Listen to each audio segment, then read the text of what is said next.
আসসালামু আলাইকুম, সবাই কেমন আছেন? তো অনেকদিন ঘরে বসে থাকার পর চিন্তা ভাবনা করলাম একটু ঘুরে আসি। তো চলেন ঘুরে আসা যাক। আমরা সকাল 5টা বাজে চৌরাস্তা থেকে 5 জনের একটা টিম নিয়ে আমরা যাই ফেনী মহিপাল থেকে চট্টগ্রামের একটি বাসে করে আমরা চলে আসি সীতাকুণ্ড বাজার থেকে আমরা জনপ্রতি 20 টাকা করে চলে আসি চন্দ্রনাথ পাহাড়ে নামার পরে যখন আমার বন্ধুরা ড্রেস চেঞ্জ করতে ব্যস্ত ছিল, তখন আমার চোখে পড়ে পাহাড় থেকে নেমে আসা একটা ঝিরিপথ। যে ঝিরিপথটি দেখতে কিন্তু খুবই সুন্দর ছিল। আর ওই যে দূরে দেখা যাচ্ছে আমাদের সেই গন্তব্য। এখন বাজতেছে 9:47 আর আমাদের ট্রেকিং এখান থেকে শুরু হচ্ছে। এখানে ওঠার সময় আপনারা কিছু ছোট ছোট মন্দির দেখতে পাবেন।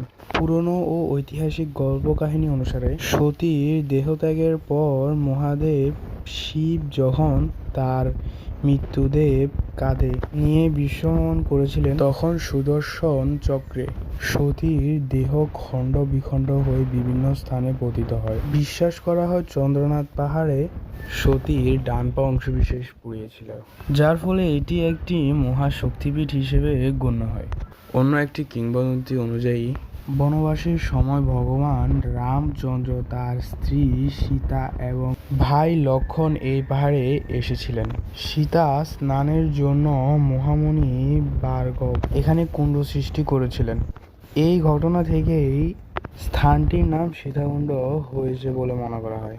ইতিহাস গ্রন্থ রাজমালা থেকে জানা যায়, প্রায় 800 বছর আগে ত্রিপুরা রাজা ধনমাণিক এই পাহাড় থেকে শিবের মূর্তি নিজ রাজ্যে স্থানান্তরের চেষ্টা করেছিলেন, কিন্তু তিনি ব্যর্থ হন। আর এখানে মন্দির ও সিঁড়ির উৎপত্তি 1863 সালে 24 পরগনার বাসিন্দা শ্রী গঙ্গারাম বিশ্বাস তার বৃদ্ধা মায়ের পাহাড়ে ওঠার কষ্টর কথা চিন্তা করে প্রথম পাথরের সিঁড়ি নির্মাণ করে দেন। পরবর্তীতে ত্রিপুরার রাজারা ও স্থানীয় জমিদাররা এর সংস্কার করেন। যাই হোক, সব কিন্তু মানুষের মুখ থেকে শোনা। কতটুকু সত্যি কতটুকু মিথ্যা তা আমার জানা নেই। তো আমরা এখানে বেশ অনেক দূর ট্রেকিং করে আসার পর আমরা সবাই প্রচুর ক্লান্ত হয়ে পড়ি এবং আমরা এখানে কিছুক্ষণ রেস্ট করা শেষে বসে থাকা তো আর যায় না।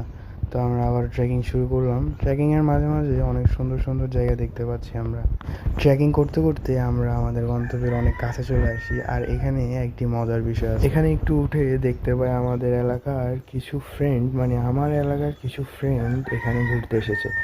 তো তারাও ছিল 5 জন। তো আমরা 5 জন একটি 10 জনের টিম বানিয়ে ফেলি। আর পাহাড়ের চূড়ায় এখানে 2টি মন্দির দেখতে পাচ্ছি। এখানে আরো অনেক মন্দির আছে, তো আমি 2টি মন্দির